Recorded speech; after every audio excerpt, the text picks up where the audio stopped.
I noticed it first on a Monday after an unusually brutal shift at work. Customers hounding me for refills, sauce on the side, extra napkins. You know how it is. That day was especially bad because I had one guy try the dollar bill trick on me. You know the one. He set out 5 ones and took away $1 every time I messed up or wasn't fast enough. I wasn't angry at him for taking any away, only that he expected me to bend over backwards for $5. Get real. After dealing with all of that, the last thing I wanted to see on my way to the front door was a creepy old man staring at me. He had been my duplex neighbor for over 5 years.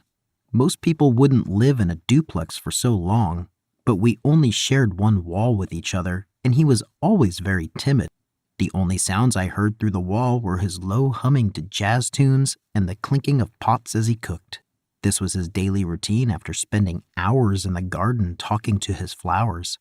He was a little off, sure, but he was very sweet. He respected my privacy and never approached me aside from the occasional hello. Things changed a lot when his grandson moved in.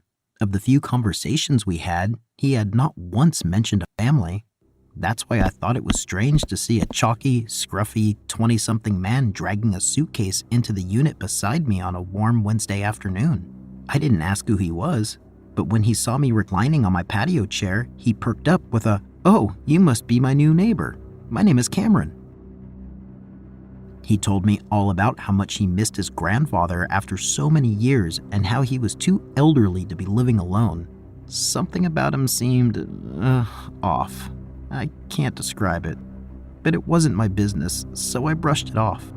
Suddenly, I was seeing more and more of Cameron and less of my elderly neighbor. He was no longer spending time in the garden.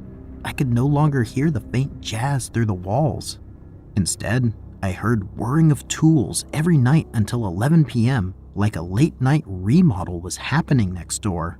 Honestly, it was so faint it never bothered me. At one point, those noises stopped too, and that's when I saw my elderly neighbor again. I stepped out of my car one day and began walking towards my front door when I caught something in the corner of my eye. The sunlight was hitting my neighbor's window at the perfect angle where I could hardly see anything but bright, flooding yellow. I squinted hard to make out the shape. All I could see was a figure standing behind the window, perfectly still. I decided not to dwell on it too much and went inside, but something about that sent a chill down my spine and lingered in my thoughts. As I lay in bed, I still couldn't forget about it. The next day, I glanced over at my neighbor's window, but the curtains were drawn. Well, maybe it was my imagination. So I went off to work like usual. Once I came home, he was standing there, staring, waiting behind his large glass window. His loose, draping skin accentuated by the fact he was completely nude. He stared at me with hazy eyes and a sick expression on his face. It made me gag. I knew he was standing there for me. I had been coming home at the same time every day for years. I remained frozen, unsure of if I should head inside or get in my car and drive somewhere far away. In the end, I decided I may have been overreacting. Cameron had told me a few days prior that the old man was suffering from dementia, which worsened every day. I didn't want to do anything rash, especially since my sweet neighbor was sick.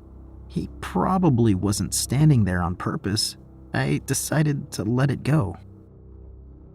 But days turned into weeks, and the old man was waiting by the window every day. Even when I changed shifts, he was always there, waiting. Sometimes he was sitting on his satin chair with a cup of tea. But certain things remained the same, such as his naked, forever drooping skin and his hazy expression. Sometimes it felt like he grinned at me as I walked by. Nights felt uncomfortably cold as his loud breathing echoed through our shared wall. It felt as if he was always watching, even when he wasn't by the window. I never saw him come out of the house. I don't know if he ever left. Only Cameron would leave occasionally to gather groceries and come home whistling tunes on his way in. I tried to avoid looking at the old man as much as possible, but I noticed how sickly he became. Once, I leered a little longer near my door to see if he would turn to watch me leave. That day he was just standing there, unmoving, his skin drooping almost to the floor. I don't know why I knocked on his door. I don't know if I was worried about him or fed up. I just knew I couldn't take much more of the staring. It was driving me crazy. It only took 2 knocks before Cameron opened the door. "Hey, Rye, what can I help you with?" he said nonchalantly. Rye. Only my friends call me Rye. Who does this guy think he is calling me that when we've only exchanged a few sentences to each other? That really irritated me, and I became a little more aggressive. "Can I come in? I need to talk to you." I was unwilling to hide the agitation in my voice. He whistled. "Now really isn't the time. Can I invite you over for dinner later?" "No, we need to talk now." I was beginning to push my way in when I stopped. I saw something in my peripheral that made my stomach turn. I looked up at Cameron, my fearful expression crystal clear in his dilated pupils. His breathing became heavy. He looked excited.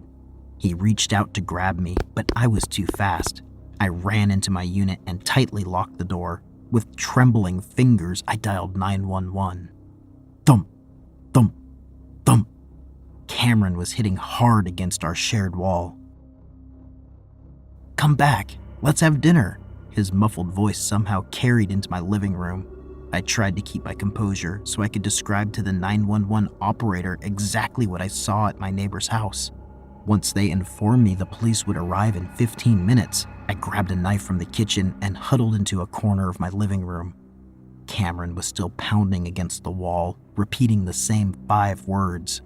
After about 10 minutes, he stopped. Silence. Then I heard the creaking of the neighbor's back door. It's funny how many small sounds you can make out when your senses are in survival mode. I sat, praying that he wouldn't try to come into my home.